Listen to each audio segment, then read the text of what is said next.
بالله من الشيطان اللعين الرجيم. بسم الله الرحمن الرحيم.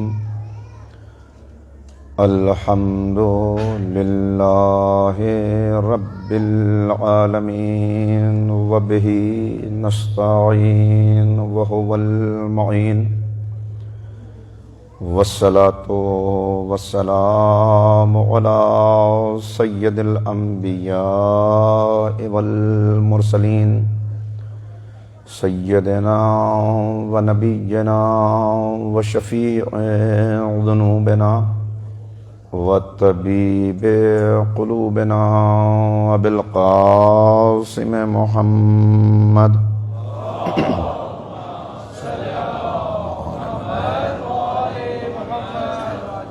وآلہ الطیبین الطاہرین المعصومین المظلومین المنتخبین المنتجبین. اما بعد فقد قال اللہ تبارک وتعالی فی کتابہ المجید وفرقانہ الرشید وقولہ الحق. بسم اللہ الرحمن الرحیم. قل ان کنتم تحبون اللہ فاتبعونی یحببکم اللہ. صدق اللہ العلی العظیم.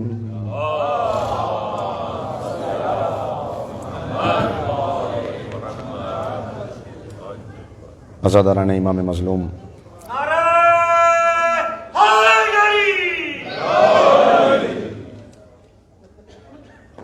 ہمارا موضوع گفتگو عشق اہل بیت کے تقاضے، فکر و بحث کے 5ویں مرحلے میں داخل ہو رہا ہے. کل جو باتیں میں نے آپ کی خدمت میں گزارش کی، اس کا لب لباب اور اس کا ماحصل یہی کہ ایک عاشق کی زندگی عام لوگوں کی زندگی سے مختلف ہوتی ہے. اس کا انداز، اس کا لباس، اس کی ترجیحات، اس کے شب و روز خود اس بات کا پتہ دیتے ہیں کہ وہ کسی کے عشق میں مبتلا ہے.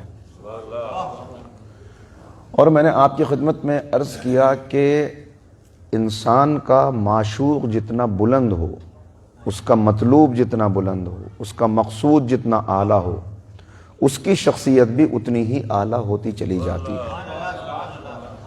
اس فلسفے کو قرآن کریم نے یوں بیان کیا کہ ذرا دیکھو، جنہیں تم چاہتے ہو، جن کی محبت میں تم مبتلا ہو، جن کی پرستش تم کر رہے ہو، وہ کتنے کمزور ہیں. ہوتا یہ تھا کہ جن بتوں کی پرستش کفار کیا کرتے تھے، کبھی ان پر چڑھانے کے لیے حلوے لے آتے تھے، کھانے لے آتے تھے، اور کبھی ان کے اوپر شہد مل دیا کرتے تھے. تو شہد ملا ان پر، اور ادھر سے مکھیاں آنی شروع ہوئیں، اور مکھیوں نے وہ شہد اڑانا شروع کیا.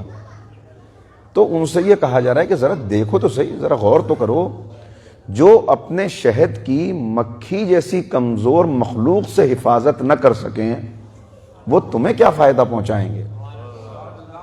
اور پھر بتایا ضعف الطالب والمطلوب، کہ کمزور ہیں چاہنے والے بھی اور جن کو چاہا جا رہا ہے وہ بھی.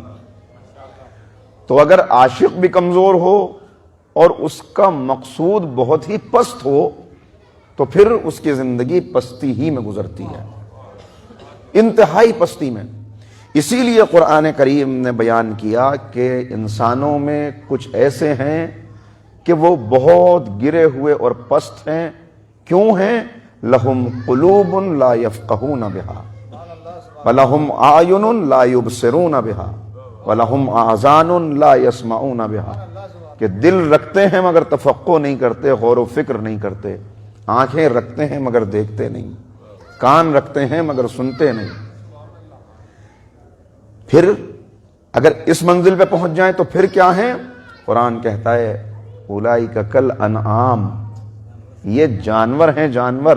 یہیں پہ رک جاتا کہ یہ حیوان ہیں، چوپائے ہیں، جانور ہیں، نہیں بات آگے بڑھی، بل ہم اضل، بلکہ ان سے بھی بدتر، جانوروں سے بھی بدتر۔ یہ جانوروں سے بدتر کیوں کہا؟ دیکھیے میں بہت غور کیا کرتا تھا کہ یہ آخر کیسے انسان حیوان سے بھی پست ہو سکتا ہے؟ بہرحال گر بھی جائے تو انسان ہی رہے گا نا۔ مگر یہ راز اس وقت کھلا، ایک مرتبہ مجلس پڑھنے کے لیے کہیں حاضر ہوا تو انہوں نے بہت سے مویشی ان کے یہاں پلے ہوئے تھے، تو صبح میں جب کہیں جانے کا ارادہ کیا تو کہنے لگے کہ اس دروازے سے نہیں جائیں گے، اس سے جائیں گے، اور ذرا آہستہ آہستہ قدم رکھیے گا، آپ آواز نہ ہو۔ میں نے کہا بھئی اتنا احتیاط کس لیے؟ کہا کہ یہاں یہ برابر کا جو کمرہ ہے اس میں ایک گھوڑا ہے جسے میں نے بچپن سے پالا ہے، بڑی بالکل اس کو، تو وہ اتنی مجھ سے محبت کرتا ہے کہ اگر اس نے میرے قدموں کی چاپ سن لی تو وہ کھڑا ہو جائے گا، اور پھر وہ کھڑا رہے گا، بیٹھے گا نہیں۔ کہا کہ رات میں ایسا ہوتا ہے کہ سردی میں بھی میں اس کے اوپر کوئی کمبل وغیرہ نہیں ڈال پاتا، اس لیے کہ کمبل ڈالو تو وہ یہ محسوس کرتا ہے کہ میرے مالک کو کہیں جانا ہے، شاید وہ میری سواری کرنا چاہتا ہے، تو پھر وہ رات بھر کھڑا رہتا ہے، بیٹھتا نہیں ہے۔ عزیزو بس اس دن میری سمجھ میں یہ راز آیا کہ کیوں انسان کو جانور سے بدتر کہا گیا۔ ان صاحب نے اس گھوڑے کو خلق نہیں کیا، پیدا نہیں کیا اسے، صرف اسے ایک سہارا دیا، پالا، چارہ ڈالا، اس کے لیے سائبان مہیا کیا، تو وہ اپنے مالک کا اتنا شکر گزار ہے کہ اگر احساس ہو کہ مالک کو میری خدمت چاہیے تو راتوں کی نیند چھوڑ دیتا ہے۔ اب انسان جس کو خالق نے خلق بھی کیا، نعمتیں بھی اتنی دیں، اگر یہ اس کا شکر گزار نہ بنے تو اس کو حیوان سے بدتر نہ کہا جائے تو پھر کیا کہا جائے؟ صلوات پڑھ دے محمد و آل محمد۔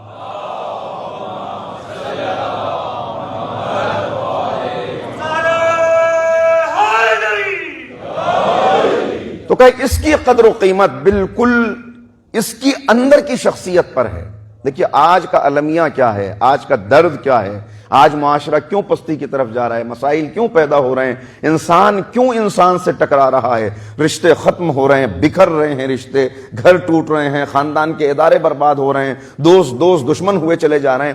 جب چیزیں آپس میں ٹکراتی ہیں تو سبب تلاش کیا جاتا ہے کہ آخر اس کا سبب کیا ہے۔ تو ہمیں جاننے کی ضرورت ہے نا کہ آخر کیوں اتنا ٹکراؤ، اتنا تصادم، جبکہ انسان کی زندگی آسان ہوتی چلی جا رہی ہے، مزید اس کے لیے ہر دن سہولیات پیدا ہو جاتی ہیں، اس کے باوجود یہ ٹکراؤ بڑھ رہا ہے، رشتے بکھر رہے ہیں، احترام ختم ہو گیا، ہر ایک کی زبان پر یہی شکوہ ہے، اب پہلے جیسی محبتیں نہیں رہی ہیں، پہلے جیسے رشتے نہیں رہے، اب پہلے جیسا لحاظ نہیں رہا، نہ بزرگوں کا لحاظ ہے نہ آپس میں۔ سبب اس کا کیا؟ سبب اس کا یہ ہے کہ انسان ظاہر پرست ہو گیا، ہر ایک نے ایک دوسرے کا ظاہر دیکھنا شروع کر دیا، جبکہ اسلام کیا کہتا ہے کہ تمہاری قدر و قیمت تمہارے ظاہر کی وجہ سے نہیں ہے، تمہارے باطن کی وجہ سے ہے۔ جناب آدم کا پتلا خلق ہو گیا، مگر کب حکم دیا گیا؟ کہا تم اس وقت قدر و قیمت پاؤ گے جب اپنی اندر کی شخصیت کو پہچان لو۔ اگر اندر کی شخصیت کو قیمتی بناتے چلے جاؤ گے تو بلند ہوتے چلے جاؤ گے۔ میں ایک مثال کے ذریعے بات کو واضح کروں تاکہ میرے چھوٹے بھائیوں تک بات پہنچ جائے، ذرا مل کے ایک صلوات پڑھ لیں محمد و آل محمد۔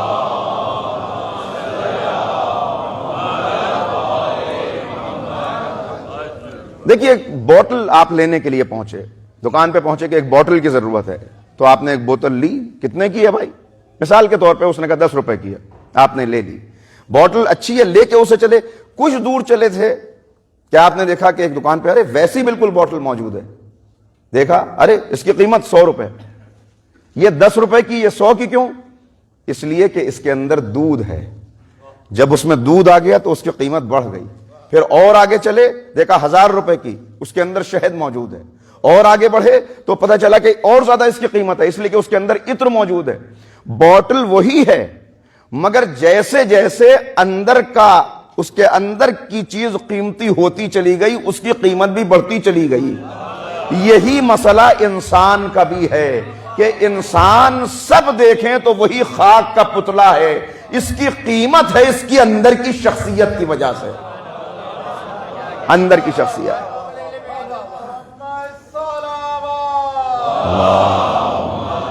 صلی علی. اور پھر جو اس کی قیمت ہے وہ بھی نہ رہے. کیا ایسا ممکن ہے؟ میں چلتے چلتے پہنچا ایک لیبورٹری میں, وہاں پہ میں نے دیکھا وہی بوٹل وہاں پہ بھی رکھی ہوئی ہے. میں نے کہا صاحب اس کی قیمت کیا ہے؟ کہنے لگے قیمت یہ تو اب پھینکنے کے لائق ہے, بلکہ اس کو اٹھانے کے اور پیسے دینے پڑیں گے. میں نے کہا ایسا کیوں؟ کہنے لگے کہ ایک پیشنٹ اپنے یورین کا سیمپل لایا تھا اس کے اندر, اس لیے اب تو عزیزو بس یہی مسئلہ ہے کہ اگر اسی میں عطر آ جائے تو قیمت اصل قیمت سے بڑھتی چلی جاتی ہے, اگر اسی کے اندر یورین کا سیمپل آ جائے تو قیمت گرتی چلی جاتی ہے. یہی انسان ہے, یہ بڑھنے پہ آئے گا تو فرشتے سے اوپر چلا جائے گا, گرنے پہ آئے گا تو نالی کا رینگتا ہوا کیڑا بھی بہتر ہو جائے, یہ اس سے بھی پست ہو جائے. لہذا اس اندر کی شخصیت کو بلند کرتے چلے جاؤ. صفات انسانی صفات کا مجموعہ ہو, مجموعہ گل بن جائے شخصیت. جیسے ایک گلدستے کے اندر بہت سارے رنگ کے پھول ہوتے ہیں, جتنے پھول ہوں اتنا ہی وہ حسین معلوم ہوتا ہے. اسی طرح بتا دیا گیا یا ایھا الناس انا خلقناکم من ذکر و انثی وجعلناکم شعوبا وقبائل. ہم نے تمہیں ایک مرد عورت سے پیدا کیا, ایک جوڑے سے پیدا کیا, تم سب جناب آدم اور حوا کی اولاد ہو. پھر تمہاری قدر و قیمت کس وجہ سے ہے؟ یہ تمہیں ہم نے مختلف رنگوں اور نسلوں اور خاندانوں اور قبیلوں اور زبانوں اور علاقوں کے اندر کیوں تقسیم کیا؟ تاکہ ایک دوسرے پہ فخر کر سکو کہ ہم گورے ہیں, تم کالے ہو, ہم ارم ہیں, تم اجم ہو. نہیں, اس لیے نہیں, بلکہ اس کیوں کیا؟ لتعارفوا, تاکہ ایک دوسرے کا تعارف حاصل کر سکو. یہ لتفاخروا نہیں کہ ایک دوسرے پہ فخر کرو. قدر و قیمت کس چیز سے ہے؟ انا اکرمکم عند اللہ اتقاکم. تم میں جس کا تقوی زیادہ ہے اسی کی قیمت زیادہ ہے. جس کا تقوی زیادہ ہے وہی بڑا عاشق ہے, اس لیے کہ تقوی بڑھاتا چلا جائے گا تو امام المتقین, جو میں نے بات کل بھی عرض کی پھر کہ اصل مسئلہ انسان کی پوری زندگی کا ایک ہدف اور مقصد ہے جو اس کو دے دیا گیا. یہ ہدف اور مقصد کیا ہے کہ زندگی کس لیے؟ عبادت کے لیے. عبادت کے مفہوم کو نہ سمجھنے کا نتیجہ ہے کہ آج مختلف قسم کی پریشانیاں پیدا ہو رہی ہیں. مفہوم عبادت کو نہیں سمجھ سکا. اس نے عبادت کا مفہوم کیا سمجھا؟ مسجد, مصلی, تسبیح, سجدہ, اچھا لباس, اجلا, عطر لگا ہوا, بس یہیں تک محدود کر دیا کہ یہی ہے عبادت, یہی ہے عبادت. نتیجہ کیا ہوا کہ جب تک میں مسجد میں ہوں اس وقت تک میں بہترین مسلمان ہوں, جب تک میں فرش اعضا پہ ہوں اس وقت تک میں بہترین مومن ہوں. لیکن جب میں یہاں سے نکل کے اپنی پریکٹیکل لائف میں آیا, اپنی عملی زندگی میں آیا, تو بھائی اب مجھ سے بات نہ کرنا, اس لیے کہ اب میں اپنی زندگی کا خود مالک ہوں. جناب شعیب کو خطیب الانبیاء کہا گیا ہے, تو جناب شعیب اپنی قوم سے خطاب کرتے ہوئے کہہ رہے ہیں کہ دیکھو ذرا غور کرو, ذرا سوچو تو صحیح, یہ تم نے کیا طریقہ نکالا؟ تم یہ سمجھتے ہو کہ ڈنڈی مار کر, مال کم تول کر جو پیسہ تم بچاؤ گے اس میں برکت حاصل ہوگی؟ نہیں نہیں, اس پیسے کے اندر برکت نہیں حاصل ہوگی, بلکہ اس بات کو دیکھو کہ جو تم ایمانداری کے ساتھ تجارت کرو گے اس میں برکت حاصل ہوگی. تو قوم نے کیا جواب دیا کہ اے شعیب تمہاری یہ باتیں ہماری سمجھ میں نہیں آتی ہیں. دیکھو ہم تمہارے کہنے سے ایمان لے آئے, ہم نے کلمہ پڑھ لیا, مگر اب اس دین کو مسجد تک محدود رہنے دو. مسجد ہم وہاں تمہاری مانیں گے, مگر ہمارے بازار کا رخ نہ کرنا. بازار میں زندگی کیسے گزارنی ہے, تجارت کیسے کرنی ہے, یہ تم ہمیں مت سکھاؤ, تجارت ہم اپنے آپ کر لیں گے. بھائی یہی مسئلہ, یہ کیوں مسئلہ آیا؟ یہ مسئلہ آیا یہ سمجھنے کی وجہ سے کہ عبادت نام ہے نماز کا, روزے کا, حج کا, زکوٰۃ کا. اسلام نے کیا کہا؟ اسلام نے کہا کہ ہمارے یہاں عبادت کا تصور سمجھ لو کہ کیا ہے. اتنا نہیں کہ ہفتے میں ایک دن جا کے کھڑے ہو جاؤ اور اس کے بعد کہو کہ نہیں اب باقی 6 دن ہم اپنی مرضی کے مالک ہیں, بلکہ عبادت اسلام میں جزو زندگی نہیں ہے. اسلام میں عبادت کل زندگی ہے. تمہارا ایک ایک لمحہ ہمارا ہے, ہم نظر رکھیں گے. اگر یہ تصور عبادت پیدا ہو جائے تو اب معلوم ہو جائے گا کہ کہیں بھی تنہا نہیں چھوڑا گیا, بلکہ ہر مرحلے کے اوپر کوئی ہے جو دیکھ رہا ہے, کوئی نگاہ ہے جو تم پر ہے. ہر چیز دیکھی جا رہی ہے, کیا بول رہے ہو سنا جا رہا ہے, جو نہیں بول رہے وہ بھی سنا جا, جو سرگوشیاں کر رہے ہو وہ بھی کوئی سن رہا ہے. اگر یہ تصور پیدا ہو جائے تو انسان کی شخصیت بدل جائے. کہ اسلام کے پورے سائے میں جملہ سمیٹ کے باتوں کو ایک جملہ عرض کروں. کیا مطلب؟ مطلب یہ ہے کہ اسلام میں اللہ کو کچھ دیر یاد کر لینا, رسول اللہ کو کچھ دیر یاد کر لینا، اہل بیت کو کچھ دیر یاد کر لینا، اس کا نام عبادت نہیں ہے، بلکہ ان شخصیتوں کو زندگی کے کسی بھی لمحے میں نہ بھولنے کا نام عبادت ہے۔ ایک صلوات پڑھ دیں مل کے محمد و آل محمد۔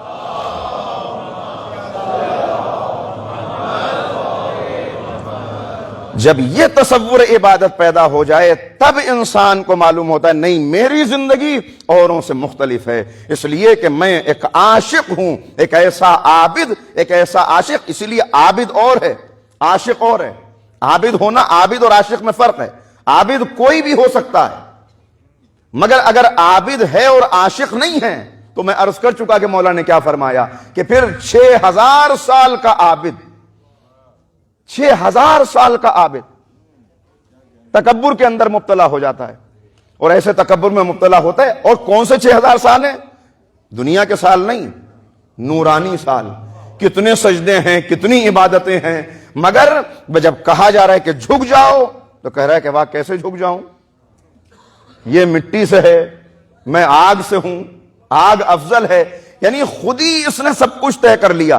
یہ ہے تکبر۔ یہ تکبر جب پیدا ہو جائے، عبادتوں کا تکبر پیدا ہو جائے، عشق کا تکبر پیدا ہو جائے، عشق کا بھی ایک تکبر ہوتا ہے۔ میں کیسے آپ کی خدمت میں عرض کروں، مگر چھوٹے بھائیوں تک بات پہنچے اس لیے بار بار مثال دینی پڑتی ہے۔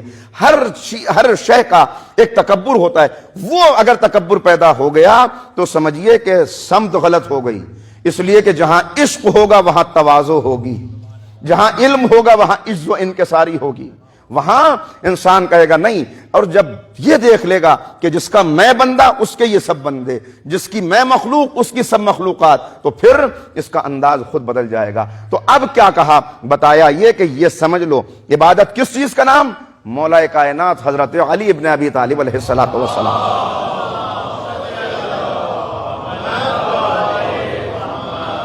مولا تشریف لے جا رہے ہیں، سواری پر سوار ہونا چاہتے ہیں۔ سوال لے کر ایک شخص پہنچا، مقصد اس کا سوال کرنا نہیں ہے، جواب لینا نہیں ہے، علم حاصل کرنا نہیں ہے۔ بدقسمتی تو یہی ہے، اسی لیے تو مولا نہج البلاغہ میں اپنا درد بیان کر رہے ہیں، اپنے حال کا مرثیہ پڑھ رہے ہیں۔ علی جس نے اپنا کلیجہ نکال کے ممبر پہ رکھ دیا ہو، جو بار بار کہہ رہے ہو مجھ سے پوچھ لو، مجھ سے پوچھ لو، مجھ سے معلوم کر لو، اس سے پہلے کہ تم مجھے کھو دو، اور لوگ پوچھنے کے لیے آتے ہوں تو کیا پوچھتے ہوں، کیسے سوال لے کے آتے ہوں، یا علی یہ بتا دیجئے میرے سر میں بال کتنے ہیں، کیا گزرتی ہوگی آقا کے دل پر۔ اسی لیے تو کہتے ہیں کہ حیف اس پر جسے تم جیسے چاہنے والے ملے ہوں، جسے تم جیسے لوگ ملے ہوں۔ عجیب فقرہ مولا نے استعمال کیا، کہا کہ تمہاری مثال ایسی ہے جیسے بوسیدہ کپڑا، میں تمہیں ایک طرف سے سیتا ہوں تو دوسری طرف سے ادھڑ جاتے ہو، میں تمہیں آمادہ کرتا ہوں، کہتا ہوں کہ آؤ نکلو، کبھی میری آواز پر لبیک کہتے ہو، پھر بہک جاتے ہو، پھر پھسل جاتے ہو، اور پھر مولا کو یہ کہنا پڑا کہ اگر میرا بس چلے تو تمہارے 10 دے کر دشمن کا 1 لے لوں۔ کیوں؟ اس لیے کہ وہ جانتے ہیں کہ ان کا قائد باطل پر ہے، مگر پھر بھی اس کی آواز پر لبیک کہتے ہیں۔ تمہیں پتا ہے میں امام برحق ہوں، پھر بھی میری آواز پر لبیک نہیں کہتے، لبیک نہیں، یہ درد ہے۔ تو آتے تھے سوالات لے کر، مقصد 2 باتیں یاد آئیں، دونوں عرض کیے دیتا ہوں۔ ایک، اس کا مقصد جاننا نہیں بلکہ آیا یا علی، مقصد یہ روک دے مولا کو سوار ہو کر جانے سے، اور بعد میں یہ پروپیگنڈا کرتا پھرے، یہ کہتا پھرے میں نے علی کو مجبور کر دیا، علی کو روک دیا، ان کا ارادہ ترک کرا دیا۔ یا علی یہ بتا دیجئے اسلام کسے کہتے ہیں؟ مولا نے دوسری رکعت تک پیر پہنچاتے ہوئے کہا کہ بس 2 چیزوں کا نام اسلام ہے، خالق کی عبادت، بندوں کی خدمت۔ دریا کو کوزے میں بند کر دینا،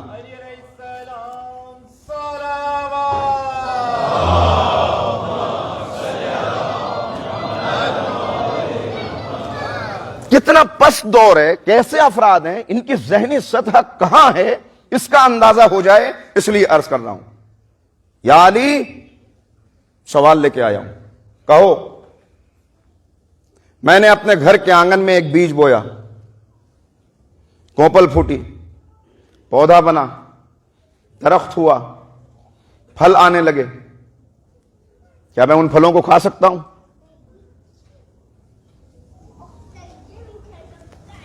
سوال کچھ اور ہے، پس منظر میں معلوم کچھ اور کرنا چاہتا ہے۔ اب کیا معلوم کرنا چاہتا ہے؟ اب ادب منبر یہ ہے کہ ایسی باتیں بیان بھی نہیں کر سکتا مگر پہنچانے کے لیے کہ پتہ چلے کس سطح کے لوگ تھے جن کو کہاں پہنچایا ہے۔ مقصد اس کا وہ خرابیاں جو معاشرے کے اندر بڑھتی چلی جا رہی ہیں، مقصد یہ کہ میری بیٹی جوان ہو چکی ہے، بس حد ادب ہے، اس کے آگے نہیں کہوں گا، اس کے آگے نہیں کہوں گا۔ تو کیا کہہ رہا ہے کہ درخت، پھل، سوال لے کے آیا، اسے نہیں معلوم کہ کس سے سوال کر رہا ہے۔ جہاں تلوار 70 نسلیں پہچانتی ہو، ہماری جانیں قربان ہو جائیں، کس انداز سے آقا نے جواب دیا، بس پلٹ کے کہا کہ تو نے آنگن میں، اب کوئی اور ہوتا کیا کہتا، بھئی تو نے آنگن میں بیج بویا ہے، درخت ہے، تجھ سے زیادہ کون مستحق ہے؟ مگر مولا نے پلٹ کے کہا کہ سن، اگر اس درخت کو تو نے پانی سے سینچا ہے تو پھل حلال ہے، اگر اپنے خون سے سینچا ہے تو پھل حرام ہے۔ صلوات پڑھ دے محمد و آل محمد۔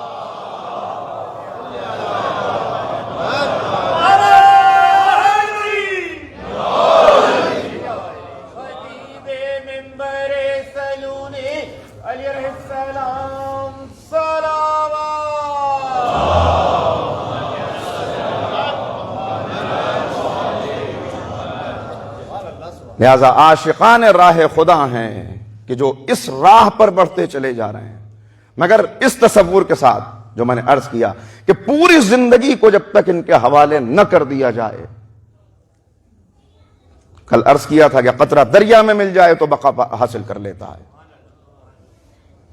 کیا ہے ہماری حیثیت، کتنے دن کی ہے ہماری زندگی، اور کہاں کہاں ہم ٹھوکرے کھا رہے ہیں۔ مجھے معاف کیجئے گا، میں بس چاہتا ہی ہوں کہ تھوڑا سا وہ باتیں بھی آ جائیں کہ جس سے ذرا سا ہم غور و فکر کر لیں، غور و فکر کر لیں، تاکہ یہ نہ ہو صرف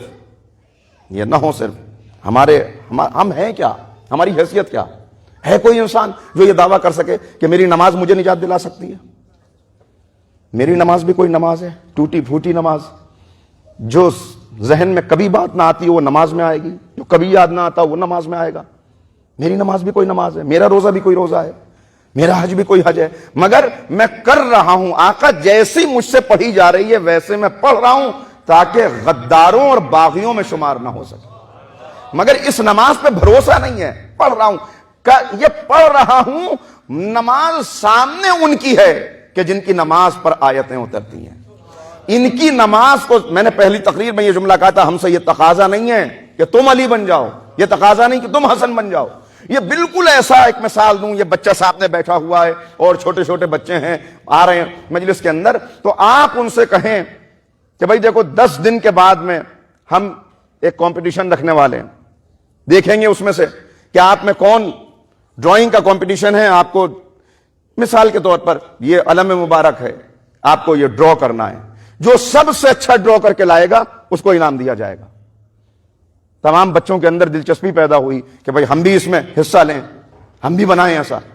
دیکھیے یہ بچوں کے لیے یہ بات مناسب تھی، یہ بات بچوں سے کہی جا سکتی، اس لیے کہ یہ صلاحیت ان کے اندر موجود ہے، اور اسی بچے سے آپ یہ کہنے لگے، اسی بچے سے یہ کہنے لگے ایسا کوئی کام جو اس کے لیے ممکن ہی نہ ہو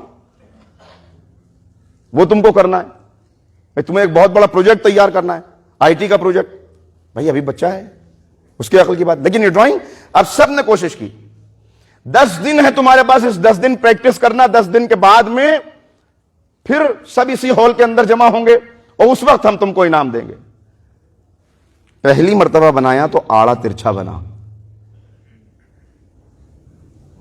کا پریشان مت ہو، تمہارے پاس ایک اریزر بھی موجود ہے، مٹاؤ پھر سے بناؤ، مٹاؤ پھر سے بناؤ، مٹاؤ پھر سے بناؤ۔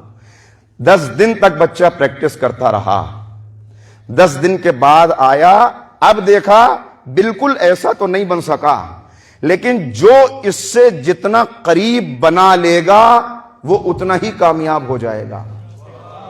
یہی ہماری زندگی کی مثال بھی ہے، ہم سے کہا گیا یہ رسول اللہ ہیں، ان کی شخصیت تمہارے لیے نمونہ عمل ہے، ان کی شخصیت پہ عمل کرتے ہوئے کامل کیسے بنو گے؟ یہ کامل ترین انسانیت کا نمونہ ہے جس کا نام علی ابن ابی طالب ہے، اور یہ تسلسل اسی کردار کا ہے جو ہر زمانے کے اندر تم کو ملے گا۔ گویا 12 آئینے ہیں، تصویر ایک ہی ہے، ان کو دیکھتے چلے جاؤ، اپنی زندگی میں ان کا رنگ لانے کی کوشش کرتے چلے جاؤ۔ کہ کیا کریں ہم ان کی تصویر کیسے اپنی زندگی کے کینوس پر بنائیں؟ ہم سے غلطی ہوتی ہے، ہم پھسلتے ہیں، ہم گرتے ہیں، کہ پریشان نہ ہو، تم کو توبہ کا اریزر دے دیا گیا، توبہ کا اریزر ہے، بنے پھر مٹاؤ، پھر بناؤ، پھر مٹاؤ، پھر بناؤ۔ پھر ایک دن آئے گا جب ہم دیکھیں گے کہ تمہاری نماز ان کی نماز کی کوئی جھلک رکھتی ہے یا نہیں۔ اتنی پڑھی ہیں، اگر کوئی ایک بھی ایسی نکل آئی جو ان کے قریب ہوئی، تمہاری نجات ہو جائے گی، تمہاری نجات ہو جائے گی۔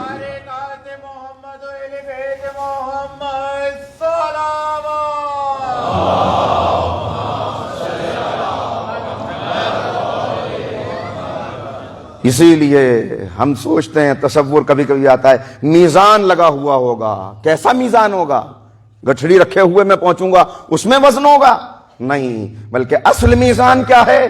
میزان ہے ان کی نمازیں، ان کے روزے۔ اسی لیے ہم سلام کرتے ہیں، السلام علیکم یا موازین الاعمال، اے اہل بیت آپ پر سلام، کہ آپ ہی تو میزان عمل ہیں، آپ ہی میزان عمل ہیں۔ تو ان کی شخصیت کا رنگ اپنے اندر لانا ہے کہ یہ کہا جا سکے، دیکھ کے یہ نہ کہا جا سکے یہ عاشق نہیں ہو سکتا، یہ باغی ہے، یہ عاشق نہیں ہو سکتا، یہ دشمن ہے۔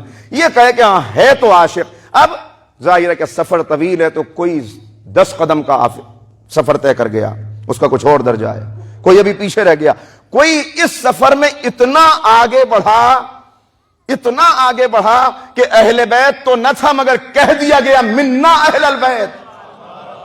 اس کے اندر اتنا رنگ عشق کا پیدا ہو گیا کہ اب کہنا پڑا یہ تو اہل بیت میں سے ہے۔ تو جو جتنا آگے بڑھتا چلا گیا وہ اتنا اس سفر کو طے کرتا چلا گیا، اور اسی لیے کہا کہ پھر وہ بات عرض کروں کہ یہ تم سے جتنا چاہیے، جتنا تقاضا اور مطالبہ ہے، بس اس کے اوپر نظر رکھو، یہ نہ دیکھنا علم، ان کا علم، بس بڑھو اس علم کی روشنی میں، مگر کبھی ان کی حد معلوم کرنے کی کوشش نہ کرنا۔ اس لیے جملہ کاش کے پہنچا سکوں، اس لیے کہ دیوار کے روزن سے آفتاب کو آنگن میں نہیں اتارا جا سکتا، گھر کی کھڑکی سے کوئی سورج کو کھینچ کے لے آئے، یہ ممکن نہیں ہے، سورج وہیں رہے گا۔ مگر ہاں اگر تم نے پردے کھول لیے تو سورج کی کرن پیغام لے کے تمہارے گھر میں آ جائے گی۔ اس کرن کے ذریعے سے ہم سورج سے جدا ہیں؟ نہیں، جڑے ہوئے ہیں۔ کس چیز سے جڑے ہیں؟ کرن کے ذریعے سے۔ کیا کرن سورج ہے؟ کیا یہ کرن سورج ہے؟ کیا نہیں، سورج نہیں۔ کیا سورج سے جدا ہے؟ نہیں، جدا نہیں ہے۔ بس اسی طرح توحید کے سورج کی کرنیں ہیں جو ہم تک پہنچی ہیں، یہ 14 کرنیں توحید کے سورج کی ہیں۔ اگر ہم ان کرنوں کی روشنی میں آ گئے تو ہم ان کے ذریعے سے سورج سے وابستہ ہو جائیں گے۔ یاد رکھیے گا، نہ یہ خدا ہے نہ خدا سے جدا ہے۔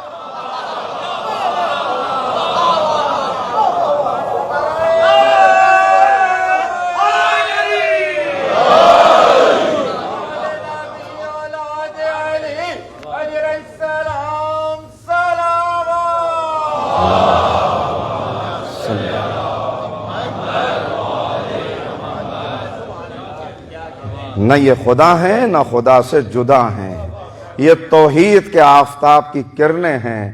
ضرورت ہے کہ دل کی کھڑکی سے کثافت کے پردوں کو ہٹایا جائے تاکہ روشنی پہنچ جائے، تاکہ نور یہاں پہنچ جائے۔ اس لیے کہ نور کا مرکز ہے یہ دل، اسی لیے کہا لہم قلوب لا یفقہون بہا، معرفت کی دنیا میں، عرفان کی دنیا میں دل کی بات کی جاتی ہے، دل غور و فکر نہیں کرتے، جبکہ ہم سمجھتے ہیں غور و فکر کرنے کے لیے دماغ ہے، مگر یہاں جو اندر کی شخصیت ہے، جو اندر کا وجود ہے، اس کے لیے یہ دل ہے۔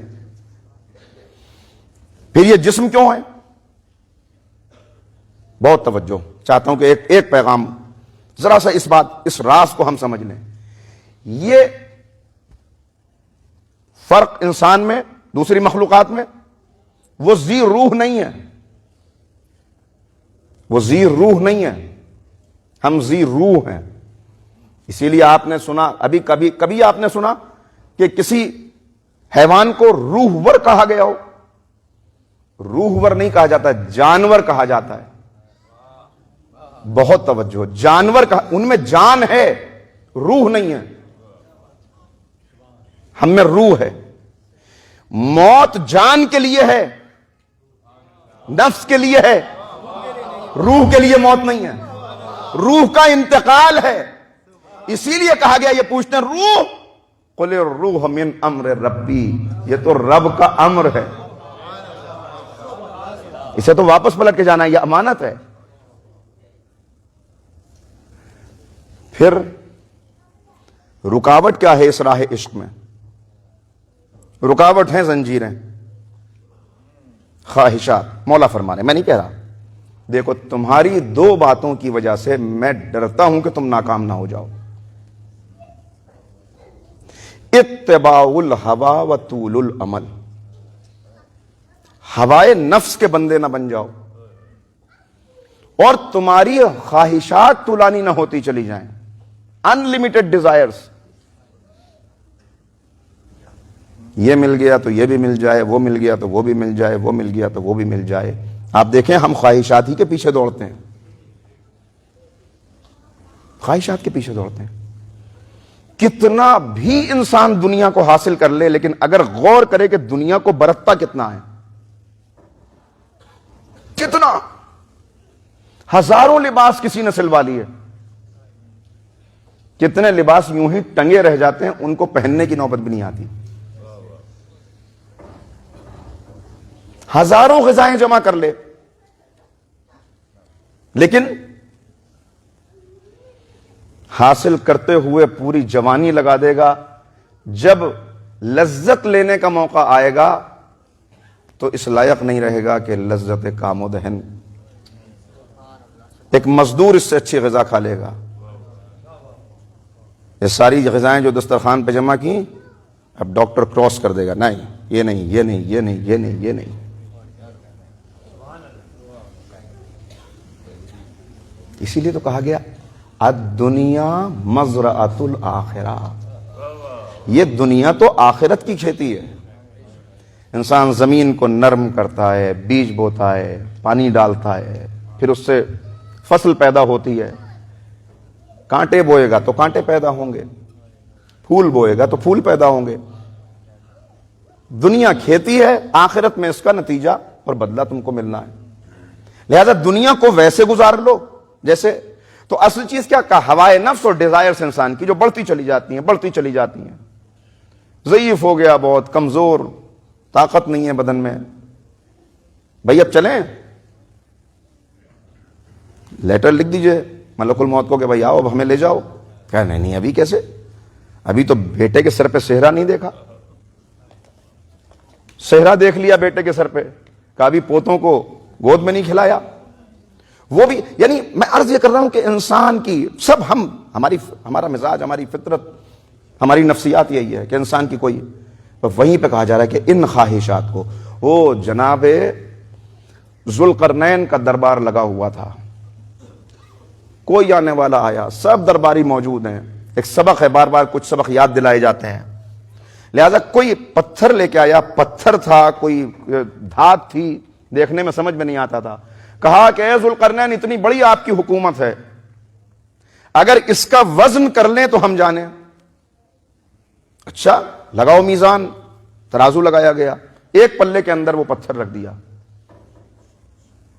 تولو اس کو، بادشاہ کا دربار ہے، حاکم ہے، کہا کہ خزانے لاؤ، زیورات رکھے گئے، جواہرات رکھے گئے، سونا چاندی رکھا گیا، وہ جتنا رکھا جا رہا ہے وہ پلہ ہلکا ہے اور یہ پتھر کا ہی وزن جو ہے وہ نہیں تولا جا سکا. آخر میں سارا خزانہ ختم ہو گیا, وہ وزن کا پھر کیا کیا جائے؟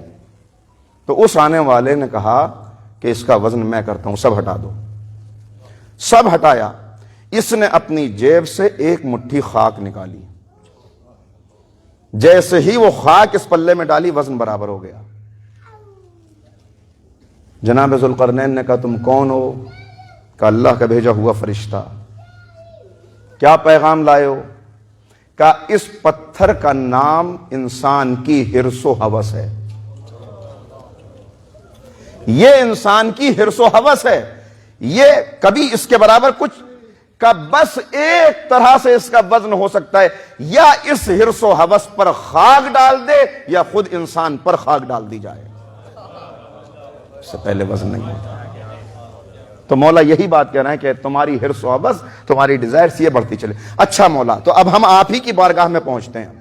مولا خواہشات پیدا ہوئی جسم کی وجہ سے, لذتیں جسم کو چاہیے, چٹخارے جسم کو چاہیے, زبان کو چاہیے, آرام دہ بستر, آرام دہ لباس, ساری چیزیں, اچھی غذائیں, سب جسم کو چاہیے. اور جسم رکاوٹ پیدا ہو رہا ہے راہ عشق میں کہ ہم بلندی تک پہنچ نہیں سکتے. تو پھر یہ جسم نہ ہوتا تو کتنا اچھا ہوتا ہے نا. جسم ہوتا ہی نہیں, خالی روحانی وجود کو ترقی حاصل کرنی تھی, اس کے اندر تو لذتیں خواہشیں ہیں ہی نہیں, وہی ہوتا اس سے ہم آگے بڑھتے. کہ بس یہ راز سمجھ لو, اگر تم نے یہ راز پا لیا تو زندگی آسان ہو جائے گی. دیکھو انسان کو منزل تک پہنچنے کے لیے اگر منزل دور ہے تو یہ 2 پیروں کی سواری ناکافی ہو جاتی ہے. ہم دوسری سواری تلاش کرتے ہیں کہ بھئی پہنچے وہاں تک, اتنا دور پہنچنا ہے, ہمیشہ تو نہیں چل سکتا انسان. تو کہا کہ بس یہ سمجھ لو کہ اس جسم اور اس روح, اس کا تعلق کیا ہے. ہمارے لاکھوں سلام امیر المومنین حضرت علی بن ابی طالب علیہ الصلوۃ والسلام پر, کہ جنہوں نے کتنا آسان کر دیا, کتنے آسان الفاظ میں مولا نے بیان کر دیا. کہ بس یہ سمجھ لو ان دونوں کا آپس میں تعلق کیا ہے. کہا روح اور جسم, ان دونوں کا تعلق وہی ہے جو سوار اور سواری کا تعلق ہوتا ہے. یہ جسم سواری ہے, روح سوار ہے. بس اگر تم نے اس راز کو سمجھ لیا تو مشکل نہیں ہوگی. سواری ہی کے ذریعے سے منزل تک پہنچا جا سکتا ہے, مگر اسی وقت پہنچنا ممکن ہے جب سواری کی لگام انسان کے ہاتھ میں ہو. بہت طاقتور گھوڑا عرب نسل کا, اور اس کے اوپر کسی کمزور سے منحنی سے شخص کو بٹھا دیا جائے. یہ بہت بڑے نواب صاحب ہیں, اب وہ بیٹھ رہے ہیں تو خود ہی نہیں سنبھل پا رہے, ہاتھوں میں اتنی طاقت نہیں کہ لگام پکڑ سکیں. کیا یہ سواری سے فائدہ اٹھا سکتے ہیں؟ کہا بدن ہے سواری, روح ہے سوار. فائدہ حاصل ہوگا تب جب سوار سواری سے زیادہ طاقتور ہو, یا سوار کے اندر اتنی طاقت ہو کہ سواری کی لگام کو تھام کر اس کو چلا سکے. کہا بس اپنی زندگی میں یہ دیکھتے چلے جانا کہ سواری زیادہ طاقتور ہے یا سوار زیادہ طاقتور ہے.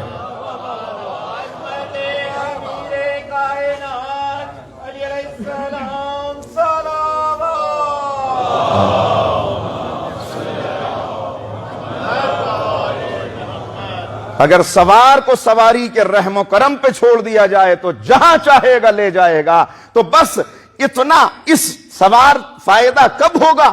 کب؟ جب چارہ ڈالو گے, جب اس کو پانی دو گے, جب اس کو آرام دو گے. ان سب چیزوں کی اس جسم کو ضرورت ہے, یہ بیکار نہیں ہے, یہ سواری ہے. اس کو چارے کی ضرورت بھی ہے, اس کو غذا کی ضرورت بھی ہے, اس کو طاقت کی ضرورت بھی ہے, مگر اس کو طاقت دینے میں اتنے زیادہ مصروف نہ ہو جانا کہ سوار کی طرف توجہ نہ ہو, یہی طاقتور ہوتا چلا جائے, اور اتنا طاقتور ہو کہ سوار اس کے طرف آنے کے لائق بھی نہ رہے, قدم بھی نہ بڑھا سکے, اور یہ اپنی ٹاپوں سے اس کو کچل کے ختم کر دے. ہم جانتے ہیں کہ تم زندگی میں مصروف ہو کر ایسے ہی ہو جاؤ گے, لہذا 12 مہینوں میں 1 مہینہ رمضان کر رکھ دیں گے. اب ذرا اسے کمزور کرو اور اسے طاقتور کرو. اب اسے کمزور کرو، کھانا روکو، غذا روکو، اور اب اس کو طاقتور کرو تلاوت کے ذریعے، دعاؤں کے ذریعے، روحانیت کے ذریعے، یہ سمجھ کے کہ کس مہینے میں زندگی گزار رہے ہو۔ لہذا 11 مہینے کے بعد 1 مہینہ یہ آیا، مگر اب سمجھ لینا کہ کرنا کیا ہے، مقصد معلوم ہے نا، اس کو کمزور اس کو طاقتور، یہ تمہیں یہاں پہ کرنا ہے۔ اگر یہ خیال نہ رہا تو کیا ہوگا، اگر یہ پتہ نہ چلا تو کیا ہوگا؟ پھر میں نے عرض کیا کہ عبادت کوئی رسم نہیں ہے کہ شکل عبادت باقی رہ جائے اور اصل مقصد اور ہدف عبادت کا حاصل نہ ہو سکے۔ علامہ اقبال کے پاس کوئی آنے والا آیا اور کہنے لگا کہ یہ رمضان کا مہینہ ختم ہو رہا ہے، عید آ رہی ہے، آپ تو اتنے اچھے شاعر ہیں، کوئی نظم کہیے عید کے لیے۔ تو عید پر ایک نظم لکھی، اس کا آخری شعر یہ تھا، آخری مصرع، بلکہ وقت نہیں اتنا، ہلال عید ہماری ہنسی اڑاتا ہے، عید کا چاند ہم پر ہنستا ہے۔ تو میں نے پڑھا تو پہلی بار میں واضح نہیں ہوئی بات کہ کیا کہنا چاہ رہے ہیں، پھر بات واضح ہوئی کہ کیا کہہ رہے ہیں اقبال۔ اقبال یہ کہہ رہے ہیں کہ عید کا چاند ہم پر ہنس رہا ہے، کیوں ہنس رہا ہے؟ ہنس اس لیے رہا ہے کہ ذرا ان نادانوں کو دیکھو، انہوں نے بھوکا رہنے کو روزہ سمجھ لیا، پیاسا رہنے کو روزہ سمجھ لیا، یہ ایسے عید کی تیاری کر رہے ہیں جیسے انہوں نے واقعی روزے رکھے ہوں۔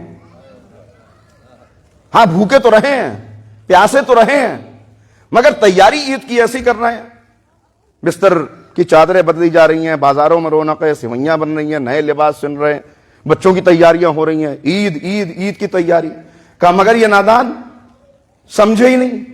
تو پتہ کیسے چلے کہ ہم نے فاقے کیے یا روزے رکھے، بھوکے رہے یا روزے رکھے؟ کوئی پیمانہ تو ہونا چاہیے۔ کا پتہ چلے گا اس 1 مہینے کے بعد، پتہ چلے گا رمضان گزرنے کے بعد۔ ٹھنڈی بوتلیں پانی کی موجود ہیں، حلق کے اندر کانٹے پڑے ہوئے، چلچلاتی ہوئی دھوپ سے آئے ہو، پانی پی لو، روزہ ہے، اکیلے ہو، کوئی دیکھ تھوڑی رہا ہے، کہا خاموش، کوئی نہ دیکھ رہا ہو، مگر جس کے لیے روزہ رکھا ہے وہ تو دیکھ رہا ہے۔ کھانا موجود ہے مگر ہاتھ حرام ہے کیا؟ نہیں، حرام نہیں، حلال ہے، پانی بھی حلال ہے، جو مشروب رکھے ہیں وہ بھی حلال ہے، جو کھانا رکھا ہے وہ بھی حلال ہے، مگر رک گیا، تنہائی، کوئی دیکھنے والا بھی نہیں۔ اب 1 مہینے کے بعد پتہ چلے گا کہ بھوکے تو نہیں رہے۔ اگر 1 مہینے اپنے آپ کو حلال سے روک لیا تو اب 11 مہینے حرام سے روک کے بتانا فاقے نہیں کیے، روزے رکھے ہیں۔ صلوات پڑھ دے محمد و آل محمد۔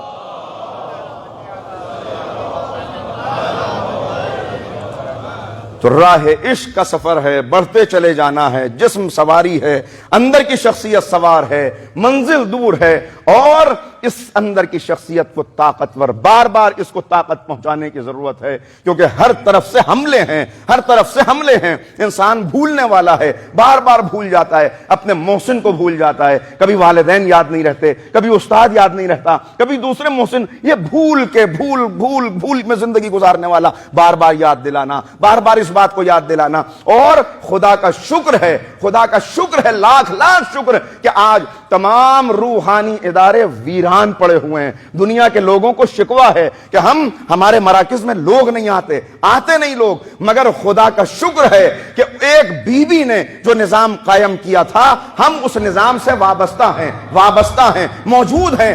آج آپ یہاں موجود ہیں بڑی تعداد میں، یہ تو ماہ محرم کا عشرہ ہے، اگر ماہ محرم نہ بھی ہو، مجلس سید الشہداء ہو، لوگ آ جاتے ہیں، جمع ہو جاتے ہیں۔ زمانہ اسی لیے پریشان ہوتا ہے، لوگ کہتے ہیں کہ ہم مجمع لانے کی کوشش کرتے ہیں، آتے نہیں، سیاسی جلسے ہوتے ہیں، لوگوں کو لایا جاتا ہے، مگر آپ چہرہ دیکھ کے بتا دیتے ہیں کرائے کے لوگ ہیں، یہ کرائے سے لائے گئے ہیں۔ یہاں کسی کو ایسے بلانے کی ضرورت نہیں، اگر کسی کو خبر بھی نہ ہو، پتہ بھی نہ ہو، بس ایک مرتبہ پتہ چل جائے کہ پنجتن سینٹر کی مجالس فلاں جگہ پر ہو رہی ہیں، لوگ سمٹ آئے، پہنچ گئے، زمانہ حیرت میں ہے، سر جھوڑے بیٹھے ہوئے لوگ کہ آخر کون سی چیز ہے جس نے ان کو جوڑ رکھا ہے۔ میں صرف ایک جملہ کہتا ہوں، یہ ہمارا کمال نہیں ہے، تم بھی اپنی تاریخ میں کوئی علی پیدا کر لو، کوئی حسین پیدا کر لو۔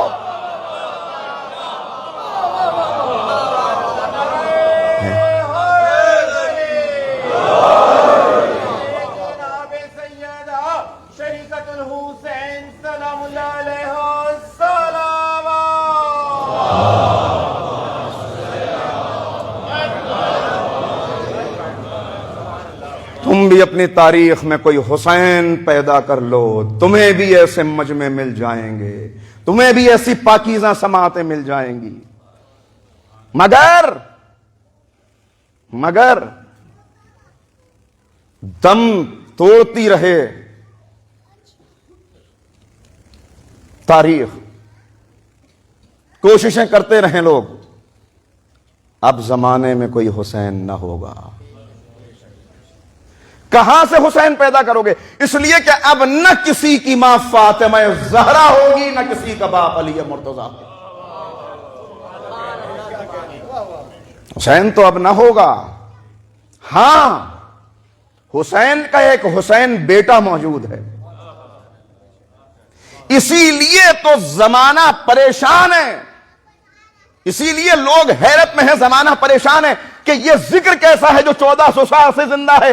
میں کہتا ہوں ذکر اس کا مٹتا ہے جس کا وارث مٹ جائے۔ بنی امیہ کے وارث مٹ گئے، بنی عباس کے وارث مٹ گئے، ظالم حکمرانوں کے وارث مٹ گئے، مگر خدا کا شکر ہے کہ علی کا وارث علی کی ذوالفقار لیے غیبت کے پردے میں موجود ہے۔ صاحب الزمان علیہ السلام صلوات۔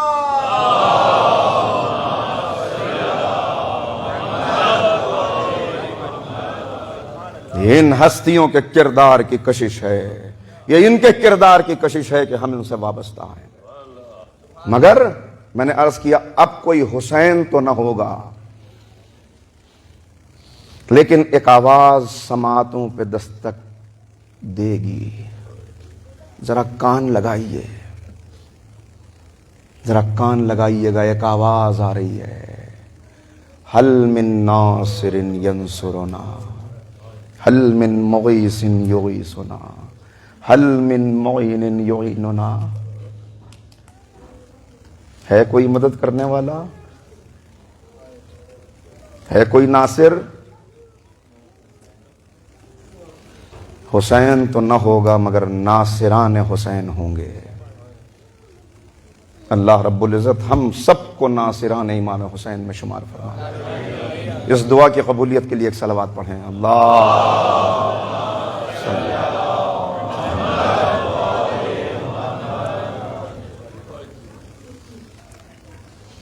آگاہی کے ساتھ زندگی گزارنی ہے، آگاہی کے ساتھ۔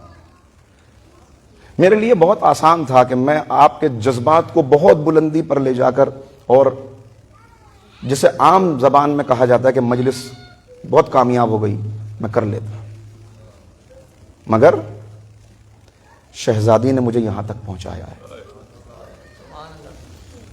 میری بھی ذمہ داری ہے، آپ کی بھی ذمہ داری ہے کہ ہم اس فرش مجلس پہ آئیں تو بس ایک رسم ادا کر کے نہ جائیں، بلکہ اپنے دامن کو پھولوں سے بھر کے یہاں سے نکلیں، جن کی خوشبو سال بھر ہماری زندگی میں آتی رہے، سال بھر وہ، اس لیے کہ ہمیں انہیں منہ دکھانا ہے۔ عرض کیا تھا کہ گواہی، شہید گواہی دیتا ہے اپنے خون سے، ان کو چہرہ دکھانا ہے۔ وہ سوال کریں گے ہم سے، ہم نے قربانی دی تھی، تم نے اس قربانی سے کتنا فیض اٹھایا۔ رونا بھی ہے، سبحان اللہ بھی کہنا ہے، دل ہمارا خوش نہ ہوگا تو کس کا ہوگا؟ ان کا ذکر تو مجلسوں کی زینت ہے، نہ کیا جائے گا تو کس کا ہوگا؟ مگر ذکر محبوب، ذکر معشوق قرب معشوق کا سبب بنتا ہے۔ ذکر محبوب قرب محبوب کا سبب ہوتا ہے، قرب حاصل کرنا۔ اور قرب حاصل کرنے کا مطلب کیا؟ مولا سے قرب حاصل کرنا ہے، اس لیے کہ جو ان سے قریب ہو گیا، جو حسین تک آ گیا، وہ خدا تک آ گیا۔ میں نہیں کہہ رہا، معصوم کہہ رہے ہیں، انی اتقرب الی اللہ و الی رسولہ و الی امیر المؤمنین بموالات۔ میں اللہ کا تقرب چاہتا ہوں، کیسے پہنچوں گا اللہ تک؟ رسول تک، علی تک۔ حسین تیری محبت کے ذریعے سے، تیرے عشق کے ذریعے سے۔ میرے پاس کیا طاقت ہے؟ مجھے پرواز دے گا تیرا عشق. جسے تیرا عشق مل گیا اسے پرواز سے کوئی روک نہیں سکتا. لہذا پہنچوں گا آقا آپ کے ذریعے سے. مجھے قربت چاہیے. اچھا کیسی قربت؟ قریب ہونے کا مطلب کیا ہے؟ نہیں، اس بات کو عرض کروں گا کل کی تقریر میں، ورنہ باتیں رہ جائیں گی کہ قریب ہونے کا مطلب کیا ہے. مگر آج صرف اتنا کہ ہم زمانہ دیکھ لے، پہچان لے. شیعت کوئی آندھیوں کی زد پہ رکھا ہوا چراغ نہیں ہے جسے زمانے کی ہوائیں گل کر دیں. اور شیعت عقیدت کے اندھے پن کا نام بھی نہیں ہے.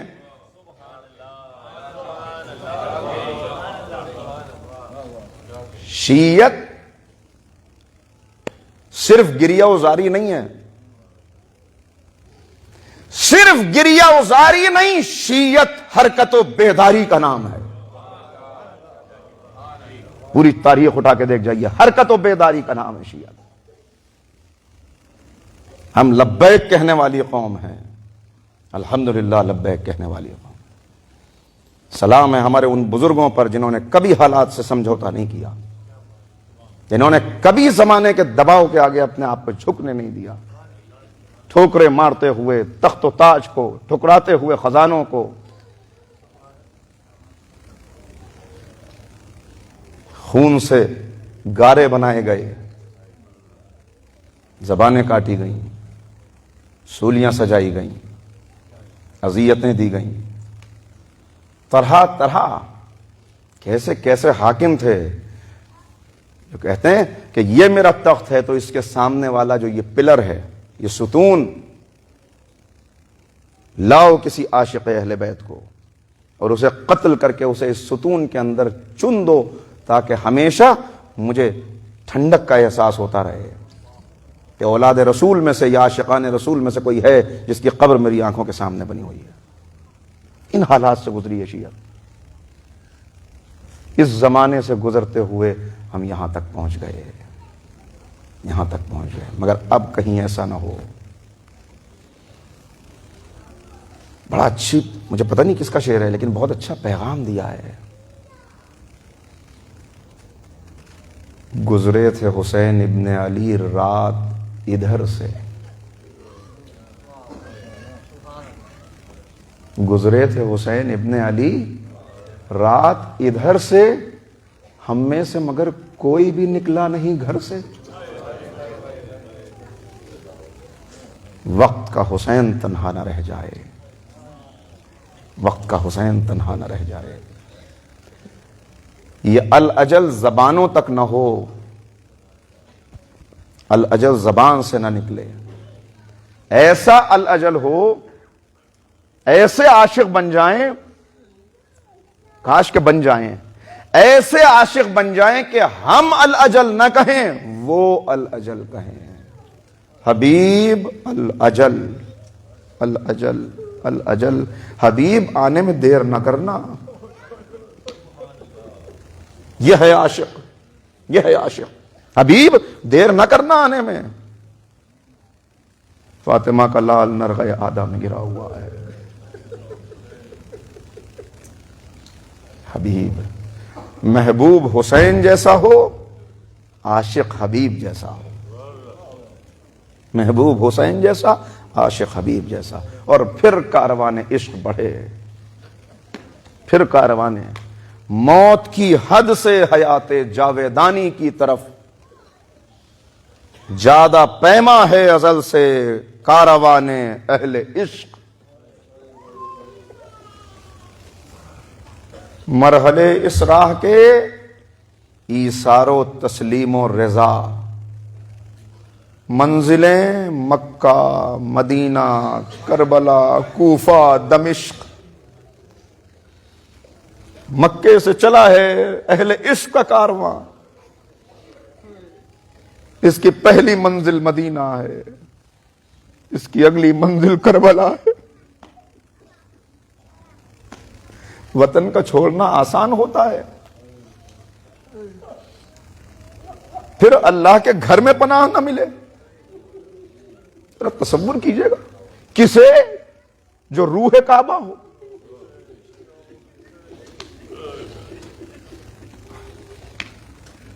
2 محرم کو کربلا پہنچ گئے۔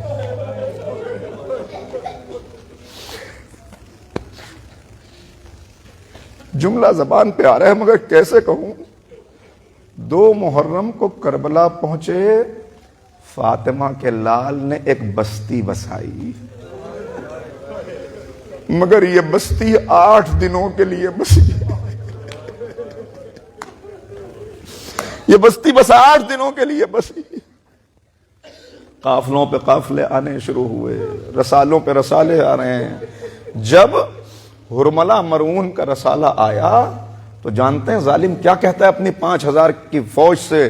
کہتا ہے گھوڑوں کو تیز دوڑا کے حسین کے خیموں کا طواف کرو تاکہ بچے ماؤں کی گود میں سہم جائے۔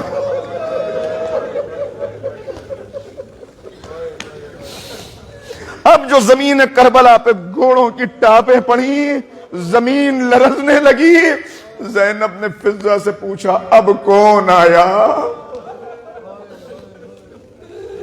کہا بی بی اب فلاں آیا، فلاں۔ کہا میرے بھائی کو تو بلاؤ۔ بھیا دشمنوں کے اتنے چاہنے والے آ رہے ہیں، آپ کا کوئی چاہنے والا نہیں۔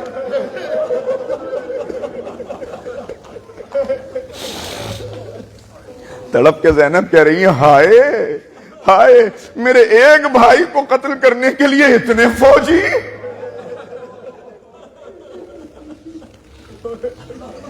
بھیا مجھے اوروں کا تو نہیں پتا، لیکن تیرے ایک چاہنے والے کو جانتی ہوں جو بچپن میں تیرے پیروں کی خاک اٹھا کے اپنے سر پہ رکھتا تھا۔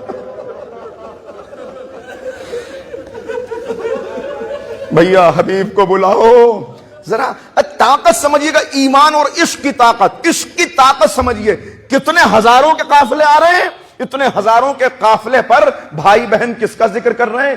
یہ نہیں کہ کسی فوجی دستے کو بلاؤ، نہ جانے کتنا طاقتور ہے 90 برس کا بوڑھا، کہ زینب کہہ رہی ہے حبیب کو بلاؤ۔ یہ ہے عشق کی طاقت، یہ ہے ایمان کی طاقت۔ حسین نے لکھا حبیب آ جاؤ، کہا بھیا ایک جملہ میری طرف سے لکھ دو، الاجل حبیب اتنی دیر نہ ہو جائے آنے میں کہ فاطمہ کی کمائی لٹ جائے۔ حسین نے خط لکھا ہے کہ اس وقت یہ خط ملا جب حبیب دسترخوان پر بیٹھے ہوئے تھے، دق الباب ہوا، حبیب آئے، دروازہ کھولا، قاصد موجود نہ برید الحسین۔ بس ایک مرتبہ خط کو لیا، آنکھوں سے لگایا، سر پہ رکھا، خط کھولا، پڑھنا شروع کیا۔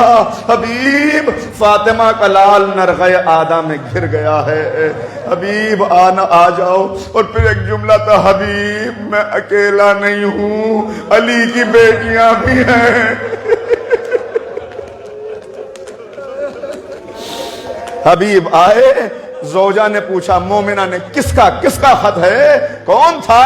کہ قاصد حسین آیا ہے۔ کہا حبیب اچھا، کہ مدد کے لیے بلایا۔ حبیب کیا ارادہ ہے؟ حبیب نے کہا کہ ہاں مگر میں تو بڑا بوڑھا ہو گیا ہوں، میں بوڑھا اور کمزور ہو گیا ہوں، سوچتا ہوں کہ کیا کروں گا جا کر۔ بس ایک مرتبہ مومنہ کھڑی ہوئی، حبیب میری چادر تم اوڑھ لو، اپنی تلوار مجھے دے دو۔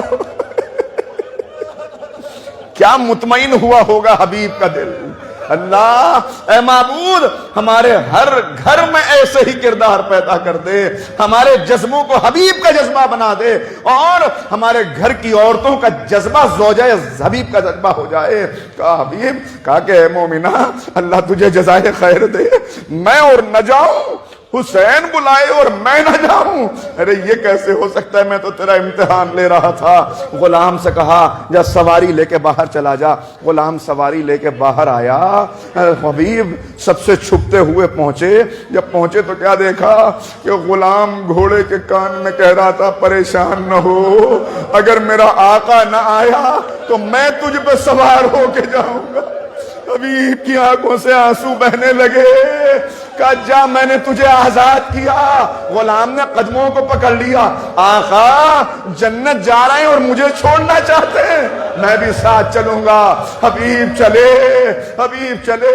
ادھر حسین اپنا چھوٹی سی جماعت کو ترتیب دے رہے ہیں, پرچم تقسیم ہو رہے ہیں. ایک پرچم ہے جس کا لینے والا ابھی کوئی نہیں. کہا کہ آقا یہ پرچم, ذرا رک جاؤ, اس کا لینے والا ابھی آئے گا, ابھی آئے گا.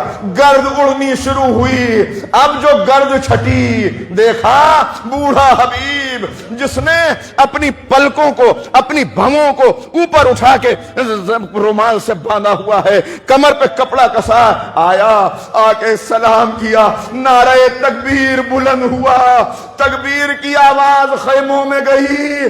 زینب نے پوچھا کون آیا؟ کہا آپ کے بھائی کا بچپن کا دوست حبیب. کہا حبیب کو سلام کہو. حبیب نے سلام سنا, زمین پر گر پڑے, امامہ اتارا.